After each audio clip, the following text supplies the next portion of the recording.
Hello everyone and welcome back to My Opinion. And in this video I'll be walking you through the action on day 5 of the Abu Dhabi T10 League. And so today there were 3 more games, and I believe today was the start of round 2 in which the teams are kind of jumbled up. I don't know too much about that process, but apparently they were. And so the games today were the Bangla Tigers versus the Pune Devils. Then it was Team Abu Dhabi versus the Northern Warriors. And finally, there was the Deccan Gladiators versus the Delhi Bulls. And so this was a day where the chasing side won on all 3 occasions. And starting off with the first game, the Bangla Tigers versus the Pune Devils. So the Pune Devils scored 115 for 3. And today was a day where I had school, so I watched the last game fully, but the other games where I watched the majority of them, but it was kind of a tuning in and out situation because I had lessons during some of those times. But I still gathered enough to make a video on this, and so getting in to things, the Pune Devils scored 115 for 3 in their 10 overs, and so Tom Kohler-Cadmore once again scored a brilliant 48 of 25, and I think he's the highest run scorer in this tournament, in front of Nicholas Pooran, and he really has been brilliant in this tournament.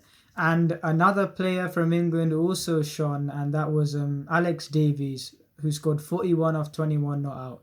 And both of them, there was virtually no contribution around them, and so both of them had to do pretty much all the work, and they got their team to 115 for 3, which is, I would say, about a middling total.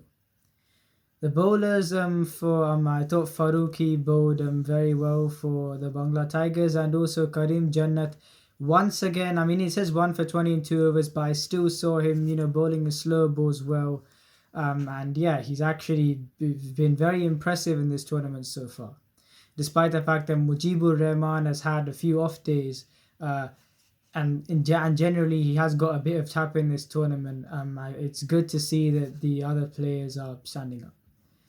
And so they were 115 for 3, and straight away, with the state of Andre Fletcher, the Bangla Tigers were already at a disadvantage because I already knew that he had a quad injury from the Big Bash, but apparently now he has a hamstring injury, so he's playing with both of them, and also apparently he told Simon Dool that he was running on 20%, and hence why he got run out, which I'll get to in a bit. But I'm saying he clearly wasn't looking comfortable, and he only scored 4 runs of the first 7 balls. And therefore the pressure was on Johnson Charles to really, go for it. And just like a side thing, the fact is that I realized today that apparently the first 2 overs of the power play, but there's also a floating power play above that. And so the thing is that both teams took their power. I mean, I think that's what they said anyway. And both teams took their power play in the 3rd over because they wanted to give themselves a momentum, and it seemed especially right to do that in the case of the Bangla Tigers because you have the 2 best batsmen batting, and the fact is that they weren't as they didn't have enough runs on the board as they would have liked after 2 overs, and so taking the floating power play in the 3rd over was it was the right call. But unfortunately, too much pressure was applied on Johnson Charles, who in the end tried to hit some boundaries, but only scored 14 off 11, and he got out. And then off Mohammad Amir, who bowled very well with figures of 1 for 14 in 2 overs. And I'll get to the Pune Devils bowling in a bit.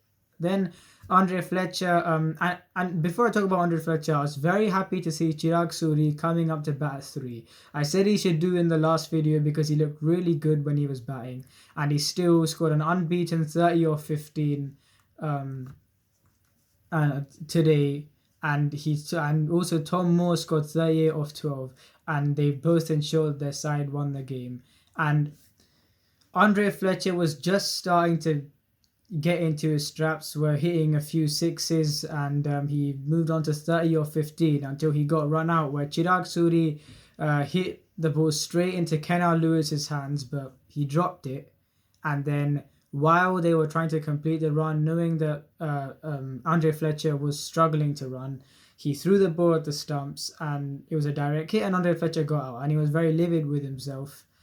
And at that situation, when there was a one stage he needed 85 of 6 overs, and that was while Andre Fletcher was still there. And so Then with a few good overs, the rate did come down a bit, but it was going to be interesting to see how Chirag Suri and Tom Moore go about it, and they went about it absolutely brilliantly. As I said, with Chirag Suri with 30 or 15 not out, and Tom Moore 38 of 12 not out, and you could see how Andre Fletcher was reacting towards the end. He was really happy with the fact that even though both him and Johnson Charles got out, these two still managed to win the game brilliantly for their side. And coming to the Pune Devils' bowling, and starting off with Mohammad Ahmed, once again, people were saying about his wickets, but he got a wicket today and it was off Johnson Charles, who is probably the second best batsman in that team. And also 1 for 14 in 2 overs is absolutely brilliant, especially when you have almost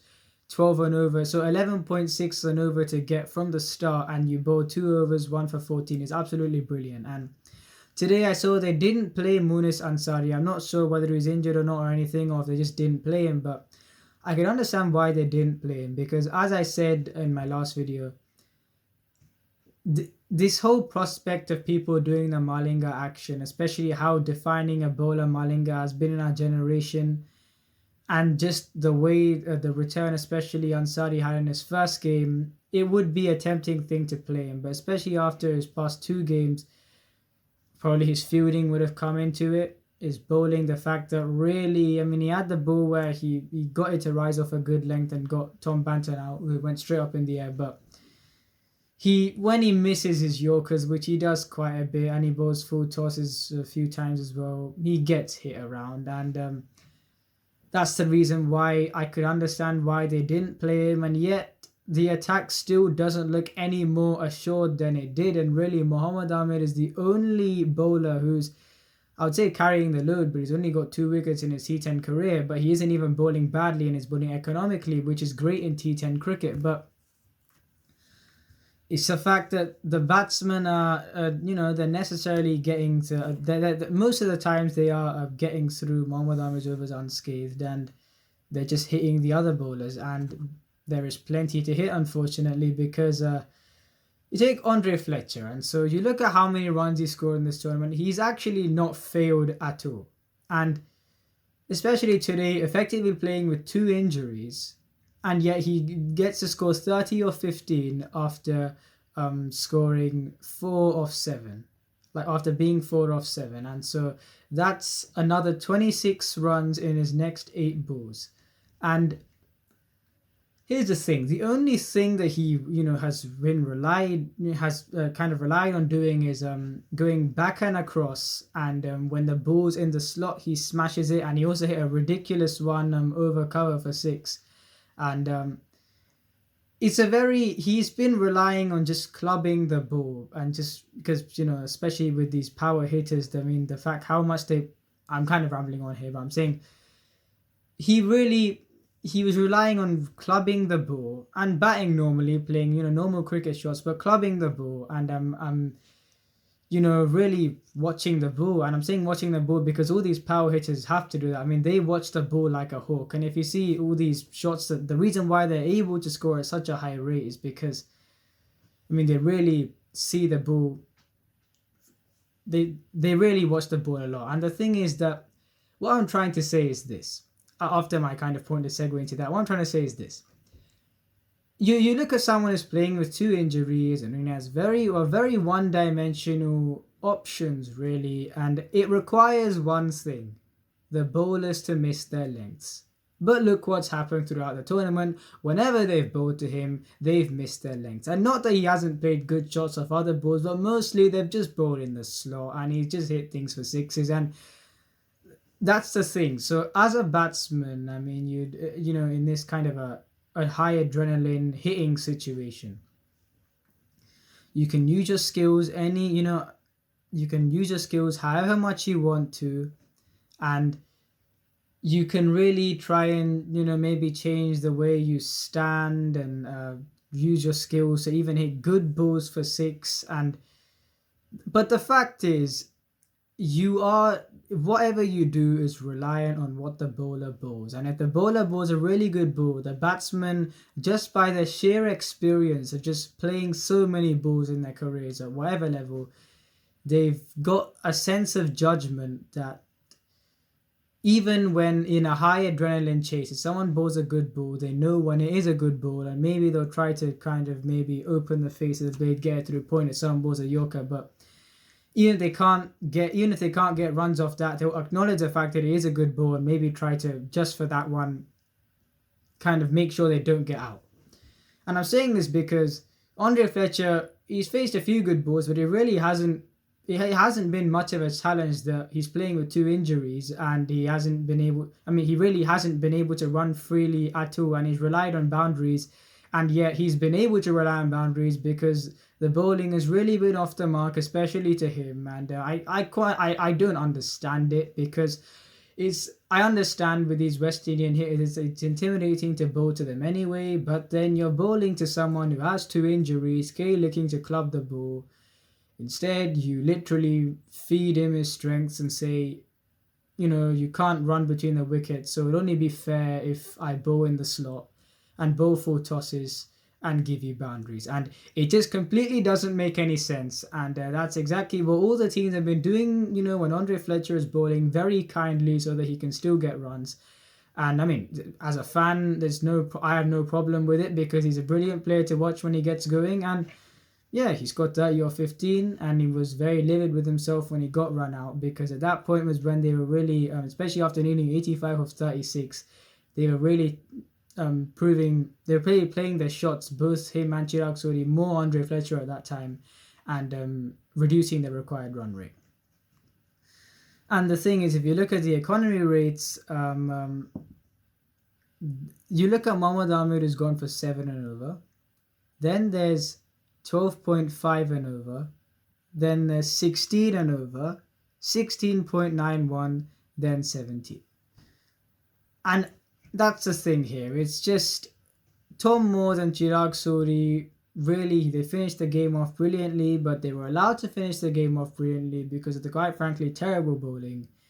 And as once again stating the fact that it may seem like I'm being a bit impartial against them, but the Pune Devils really do seem to have the worst bowling attack in this entire competition. And I honestly don't know if even if the batsmen do really well, I honestly don't know how they're going to proceed, because Mohammad Ahmed probably has to get two or three wickets at least every game for them to even have a chance by what I've been seeing.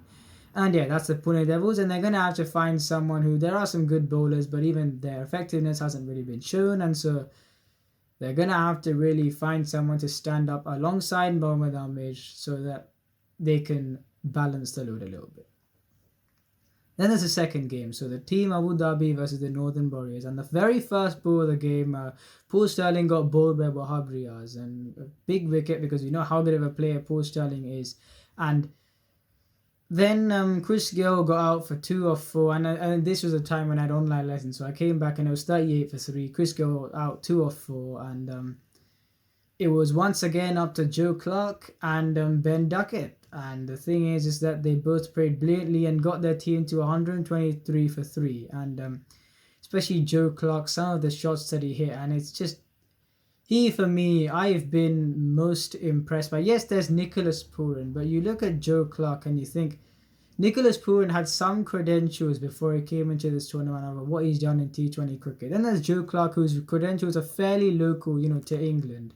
And he comes here and really impresses and has played a bigger role with the bat in this tournament than the other star players in their lineup, like Chris Gayle, Paul Sterling, Luke Wright, and then there's some just really good young player who's Joe Clark coming in, and I honestly didn't even think that he would be a T10 player, because I heard a little bit about him, but I didn't really think he would be a T10 player. But he has been brilliant, and he's just batted normally. Yes, once again he's been helped by the fact that the bowling has been not very great, but a batsman partly relies on the bowlers missing their lengths, and 50 of 24, he played brilliantly. And Ben Duckett, I still don't think he's a T10 player. I mean, he played well with 31 of 17 not out, but I still feel that he has to try a little bit more harder than the others. And sometimes it works well, and the other times it was like that game against the Qalandars where he tried to play all these dinky shots and only one worked, and then he scored 15 off 12, really not a great innings at all in T10. And so I'm not saying he's bad, I'm saying he can still be there, but I'm saying that he played very well. In fact, the last two games he's played very well, but I'm saying that he doesn't seem like a T10 player. Not that it's bad, but I'm just saying that he does score a good strike rate, especially, for the last two games, but he doesn't seem like a T10 player. So then there's the opposition, so Northern Warriors, and 124 for 2. So there's Lendo Simmons, and he scored 37 or 25 not out, but it wasn't about him. It was about Mohammed Wasim, I think, yes. And 76 of 34 he scored. And it was a wonderful innings where, especially at a time when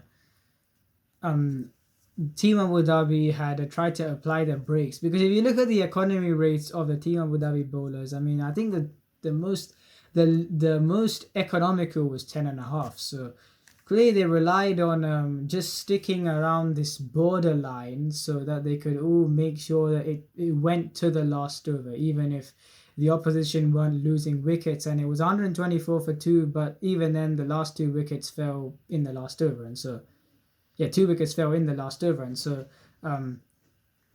I think that it was a good bowling effort, to be fair, despite the fact that the economy rates, you could say the batsmen managed to get the runs that they needed. But if you're not getting any wickets, and if you're focusing on scoreboard pressure, especially towards the end, it would have been all scoreboard pressure, because when you have 10 wickets in hand, you're kind of thinking we have to salvage the game somehow. And so I thought it was a good effort from the team Abu Dhabi, but it's just the confidence that Mohammed Wasim was exhibiting with 7 fours and 6 sixes was outstanding. And Lendo Simmons, like I said in the previous video, playing an anchor role.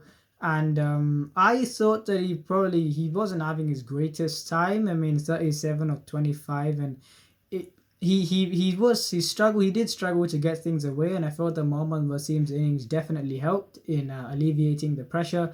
And it was just the fact that Mohammed Wasim was helped with him. Obed McCoy gave only 4 runs in his first over. And honestly, if you see him bowling in this T10, he really seems like he's always managed to get at least one economical over in to help his figures and help his team. But however, after even the first 3 balls of his second over were very good, but then unfortunately he tried to bowl short for some reason, and he tried to bowl short for some reason, and he got hit, and that really, the scoreboard pressure kind of changed. And then they needed I think only about 15 off the last over, and they got that. And Jamie Overton tried really hard to make a tied game, or even try to make them win the game, but unfortunately the misfield from Rohan Mustafa, who, by the way, did this was probably one of the most ridiculous pieces of fielding I've seen, simply because he didn't field the ball, and 2, I don't know why at that particular moment he was taking off his shirt when the ball was being hit to his direction and to the boundary. I still don't understand what he was trying to do.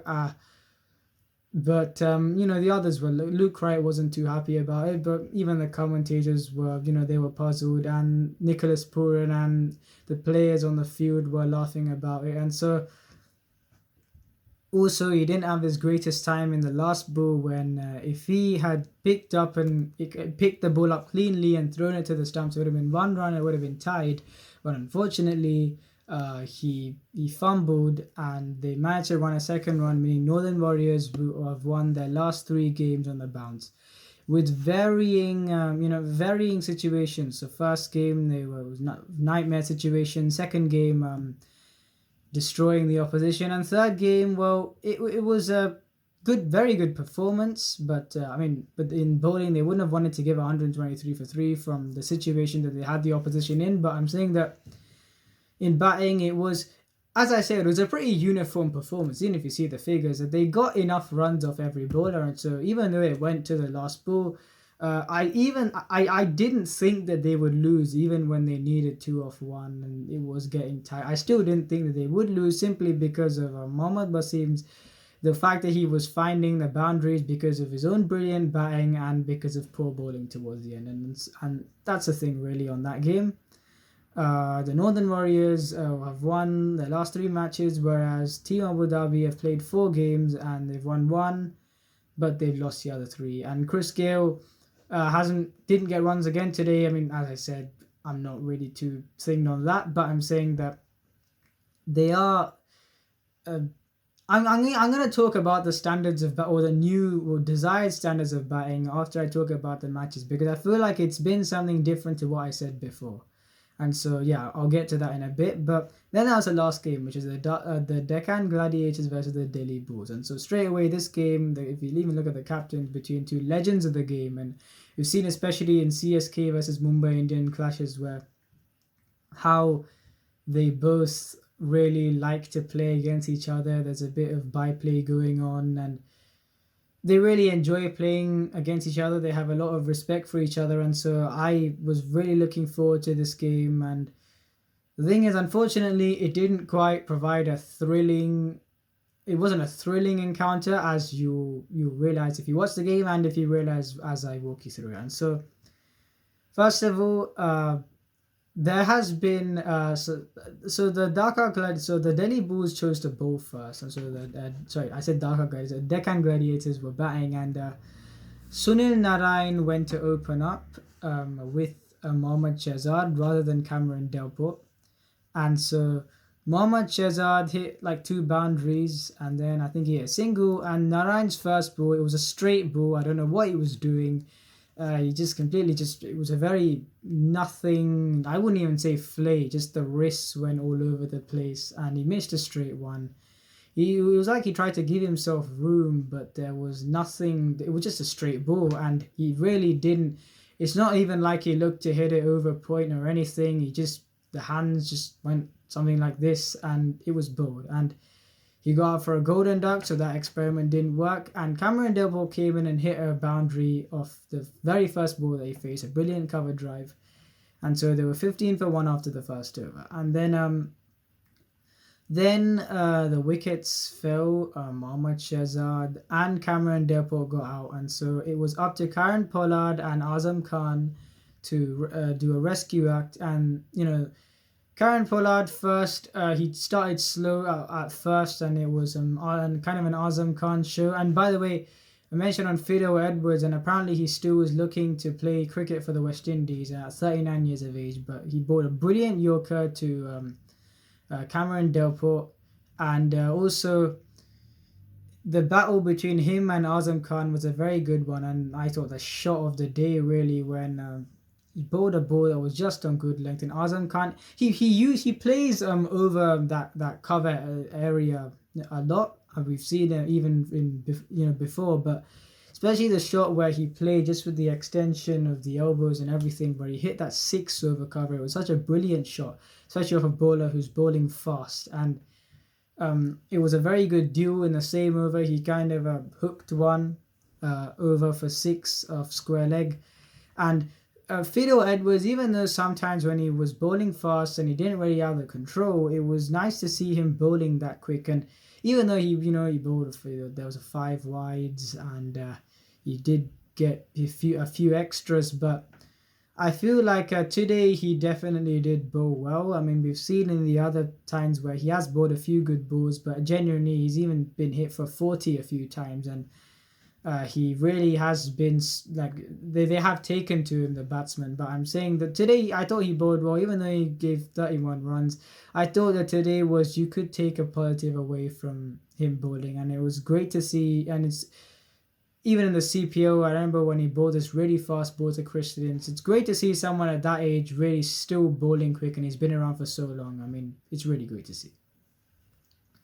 So after Azam Khan got out, Karen Pollard, he took over and scored 47 off 18, and there was this ridiculous shot here off Dwayne Bravo where it was a slower ball, kind of a wider slower ball, and Karen Pollard hits a 106 over cover, and the thing about that six was the moment it left the bat, you knew it was going to go for six. And it's a combination of the strengths that the West Indian hitters have. I mean, I've been using that phrase of these West Indian hitters a lot because this tournament it's been livened up by them, and just limited overs cricket has been livened up by them, honestly. And it's a combination between the muscle, the power that they pack, and the bats. And so it just went. It was a slow ball, and he just, one hand comes off the bat, it just goes like this, and it just goes for six over cover, and it was just so casual. And I still can't believe how he managed to hit that for six. And even Dwayne Bravo was smiling, and Dwayne Bravo has got a bit of tap in this tournament. He hasn't necessarily hit the lengths that he would have wanted to, and there has been a method between what there has been a method between what he has been trying to do, or at least he hasn't been able to execute his plans, but you could see what he was trying to do, especially when on a few occasions this tournament, especially when he's trying to go around the wicket and target the toes, but he's usually come out as a full toss or in the slot, mostly full tosses. And so he's got a bit of tap in this tournament, but there's no denying on what a champion cricketer he is. Hence, he has missed a champion on his back, because honestly, he's a T20 legend. And I honestly, him getting back, or kind of executing, him being able to execute his plans a bit better. I know I said the same thing again, but will be good for his team and also be good for us as fans, because he's Dwayne Bravo, and we've always seen him prosper with the ball. And his batting might be on the wane, but he is a more than adequate batsman to come in and hit at the end. And that's on Dwayne Bravo. I hope that he finds his rhythm as the tournament goes on, because he has been hit around a little bit. So 118 for 7 in 10 overs, and there was a stage where you thought they were going to get more than that, but Ali Khan bowled brilliantly with figures of 2 for 4 in 2 overs. Also, I can't remember his first name, but someone bowled really well. The thing is that he's been bowling well throughout this tournament, but the problem is he still has a problem with his wides, and so he does bowl his fair share, especially really wide on the offside. But he has been bowling very well apart from that, and he got 2 for 20 in 1.4, and I say 1.4 because Shiraz Ahmed got a very unfortunate injury where Karen Pollard, when I think he was on 1 off 2 and he's going to hit a single, and the ball went and hit Shiraz Ahmed's wrist on his bowling hand, and there was all this swelling, and he actually bowled a very good bouncer to Azam Khan in the next ball, but he was in some pain, and so he had to go off the field. And so that's the thing on him. It was a very unfortunate injury, especially for someone who's been bowling very well. And also, Waqas Maqsood didn't play this game because he has a hamstring injury.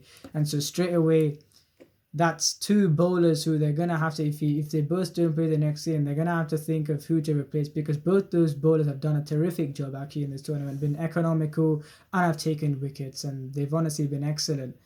And Delhi Bulls, they look a very good outfit, really. And here's the thing, then they came out to bat, and this was an absolute destruction. And I mean, Ramanullah Gurbaz, Evan Lewis, and Shafeen Rutherford, they absolutely destroyed their bowlers, the bowlers that consist of some, good names, especially, Ravi Rampu, Sunil Narain, Imran Tahir. And I thought Imtiaz Ahmed has bowled okay in this tournament. And the fact is that they took them all to the cleaners. Zahoor Khan bowled 1 over towards the end for 4 runs.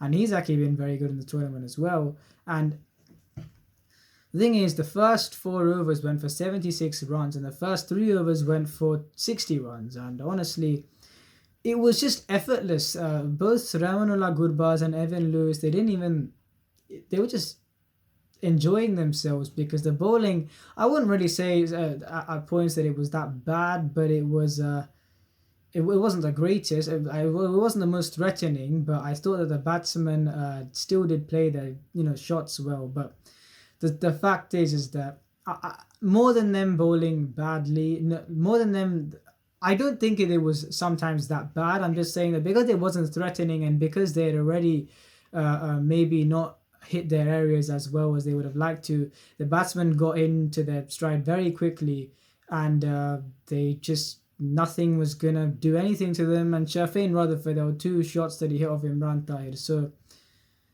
he hits a straight 6 off the leg spinner, and then Imran Tahir bowls a leg spinner the next ball, and he hits it over cover for 6. And it was 2 ridiculous shots from him, and it was very effortless. It was a very effortless run chase, and I'm saying this because it was 122 for 2 in 8.1 overs.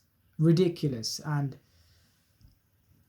that's the thing. I mean, you look at, I said the Deccan Gladiators were a very good outfit, and I still think they are, but the problem is that, I mean, especially with a team that has the names that they have in Mohammad Shehzad, Cameron Delport, Karen Pollard, Sunil Narayan, Ravi Rampo, Imran Tahir. You know, you look at a team, a limited overs team with those players, I mean, you can't rule them out. I mean, they are a solid outfit, but I'm saying that there have been, as you can see in the last 2 games, I mean, there has been, the batsmen have been getting many runs. It's generally been a struggle, and their batting lineup seems a bit frail after the first, few. They really rely on that top 5 tip, which isn't a bad thing, but especially when Mohammad Shehzad has kind of played a few cameos and then got out. And so that's been the issue. And Sunil Narayan, he hasn't fired in tournaments so far, and you don't know what you're going to get from him with the bat. And so it's really pressure on, I would say, 3 batsmen to get the runs. And Azam Khan also, he's inexperienced. So I mean, he's bound to sometimes, get a few failures here and there. But he's a brilliant batsman. But I'm saying, especially the time when you saw in that capitulation in the 85 for 8, he kind of got stumped.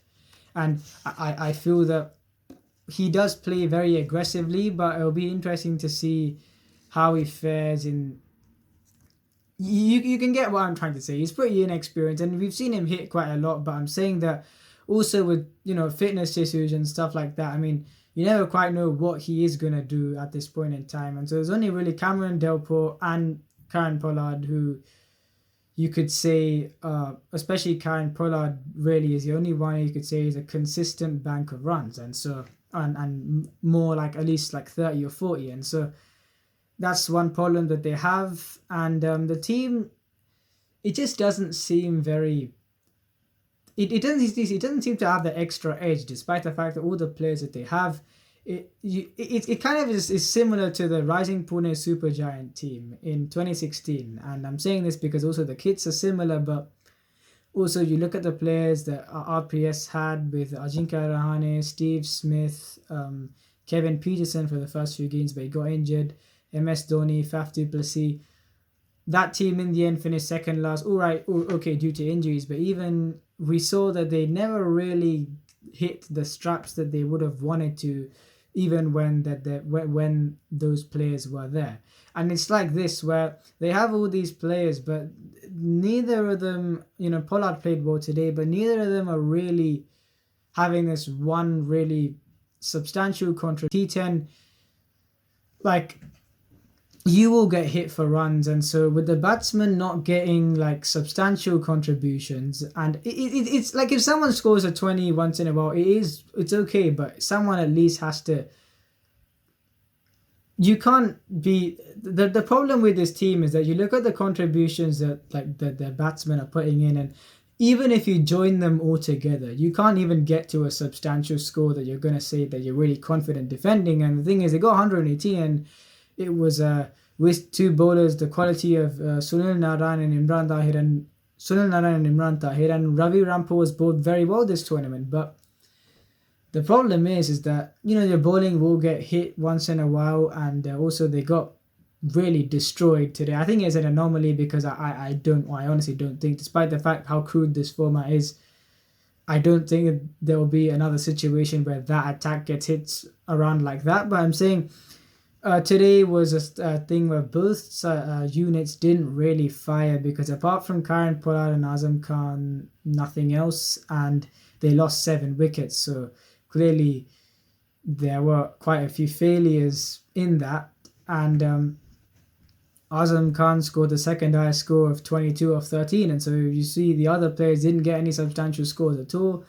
And in the end, Delhi Bulls will thrashed the Deccan Gladiators really, and that's the 3 games for today. And the reason why I didn't go in, or at least you saw me stutter when I was talking about the contributions, is because I didn't want to say it too early, because I was going to talk about my view on batting in this league at the end, and that's at this stage. And so this is when I said the whole 14 of 5 thing, I'm seeing that with each season that's gone by, and it's season 4 now, there have been quite a few 50s this year. There have been quite a few occasions where, yes, the slow ball has prospered, but when the batsmen have got in and most importantly stayed still and really waited on the slow balls and hit them, we've really seen that there's been a higher standard that players and teams are striving for as far as batting is concerned, because we've had this of the 4th season of the T10, and there's been so much information gained to say that yes, it is a high adrenaline format, but if batting is still as hard as it is, and so if you just really get your eye in and bat normally, and with the bowlers missing their lengths, you can get 50s and get them in very quick time and post bigger totals. And we've seen the 162, we've seen quite a few 120 odds, and the fact is that, and we've seen a lot of these being chased down, and the fact is that there has been a new standard for batting that has been created in the T10 League, with players being more accustomed after playing in the previous seasons and realizing that if they just bat normally, being aided by the bowlers missing their lengths, and them also being power hitters and backing their self-belief and pedigree, they will be able to prosper. And we've even seen players like Joe Clark, who didn't necessarily have these renowned T20 credentials, but